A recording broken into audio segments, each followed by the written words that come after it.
Hey guys, what's up? I'm Rohit Roy, host on Click Digest, and in this video, I'm going to review the Meizu MX5 with all the pros and cons that you need to know about this device before you make a purchase decision. Let's get started. Meizu is a relatively unknown brand in India and they have made their entry very recently. The Meizu MX5 has been priced at around 20,000 rupees in India and it is also available internationally around $400. This phone packs in a lot of punch for this price. So let's get started with our review. So on my pros list, number 1 on my list is the build quality. It is made up of metal back and there is Gorilla Glass 3 at front, which does make this phone feel very solid. There are power or wake up keys on the right followed by volume rocker on top of it, and they are both very tactile. On top you would find secondary mic hole for noise cancellation and 3.5mm audio port.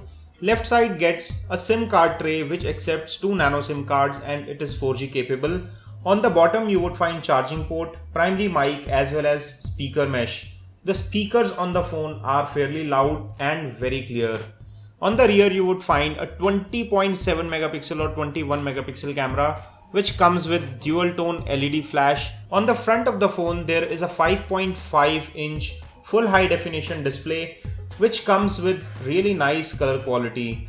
On top of the display you would find 5 megapixel front facing camera, and on the bottom you would find only one key. Unlike most Android phones, there are no 3 keys here, one physical key, and it also depresses and it is also a touchpad or a fingerprint sensor. And to demonstrate you how good it is, I'm just gonna unlock this in front of the camera and it has unlocked. Just to show you that there is a fingerprint lock enabled. When I touch it with other finger, it asks me for the code. When I touch it with the thumb, it's very responsive and is very accurate, almost never fails, and is one of the best Touch ID sensors that I have seen. Not only that, this button is a multitask button. What I mean by that is that when you are inside some application and when you just touch on it, it works as the back key, which removes the need for a separate back key. When you depress the key, yes, it is clickable. When you depress the key, it takes you directly to the home screen, so it is actually a home screen as well. And when you are on home screen, you long press it and it works as the lock key. It will make the display to go in sleep, which is another very cool way. Let's move on and talk about the display quality now. The 5.5 inch AMOLED display, which is a full high definition display, does a great job here.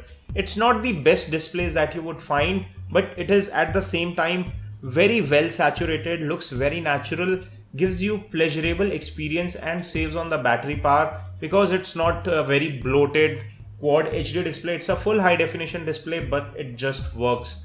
It's AMOLED, so it consumes less power and in turn gives you a better battery life. Next thing that I really like about this phone is its performance. It is paired with an octa-core 2.2 GHz processor, has 3 GB of RAM and is very responsive in performance. It comes in 3 performance mode, which is balance mode, low power mode and performance mode. You can choose that in the performance settings under the settings menu. This phone looks very different from conventional Android phones that you might have seen, and there is a reason for that. It has Flyme OS which runs on top of Android and is kind of iOS-ish. It gives you different sort of menus, it gives you different sort of interface, the settings etc. also look very different. You would not feel like you are using an Android phone while you are using this phone.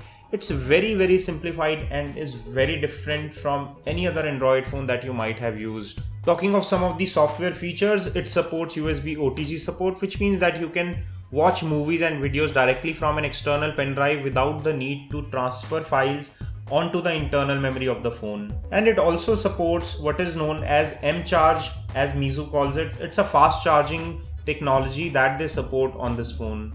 Now let's talk cameras. The 20.7 megapixel rear shooter does take good quality pictures, but it is very sensitive when it comes to exposure. When you touch to focus, it changes exposure very quickly, but in the end you get good quality shots in manual mode, and it supports a lot of modes when it comes to camera.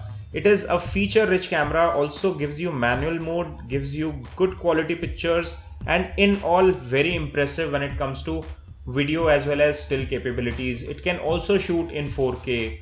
When it comes to front facing camera, which is the 5 megapixel shooter, it also takes good quality pictures. So we have no complaints whatsoever with the camera performance. To sweeten the deal even further, there are some lock screen gestures like double tap to wake, and you can also use gestures which include swiping up, swiping down. You can perform multiple actions, which is very cool. There is another nifty software feature here which is called Smart Touch, which gives you this transparent ball-like icon. It is something similar to what you would find on Apple Assistive Touch, but it has a lot more functionality. You can touch on this transparent icon and move around, switch between applications, and do a lot more with this. It comes in very handy in day-to-day use. And another thing which I really like about this phone is that it easily lasts one full day on moderate usage. If you're a moderate user and do not play very heavy games, it will easily last you through the day. It has 3150 mAh battery with the balanced performance, Flyme OS, which is smooth, nifty, and has no performance lags. It gives you very good performance and lasts one full day on battery, which is a big plus. Now let me talk about some of the cons that I observed on this device. Like any other phone, this is not perfect and it has some of the downsides. Number 1 on my list is no expandable storage. You cannot expand the storage. There is no micro SD card slot provided on this. It comes in 16, 32 and 64 gigs variant. And in India you get only 16 gigs variant, which can be a limitation. Reason number 2 is a problem which many people will face when they are moving from other Android phones. It works and looks like no other Android phone. It's a very different looking interface. It's a entirely different customized OS, but still there is a learning curve involved to get to use this phone properly. And number 3 on my list of cons is the low light performance. While this camera is capable enough and is very good performer when it comes to moderate as well as good lighting conditions, in low lighting it fails to do the magic it does otherwise. It's a very good camera per se, but in low light condition the performance could have been better. So this is all I have on my review of the Meizu MX5. The list of pros or the features that it does good at is very long compared to the cons, and it is a great buy in the price segment of 20,000 rupees or $400. You can pick one up from the Best Buy price links in the description section below. Please purchase from our links, it helps the channel. If you enjoyed watching this review, don't forget to give us a thumbs up. If you didn't like it, give us a thumbs down and let us know what we can do better in the comment section below. This is all we have on this one. Do press the red subscribe button to get the latest video updates from Intellect Digest. I hope to see you on my next video. This is your host Rohit Khurana signing off. Thanks for watching.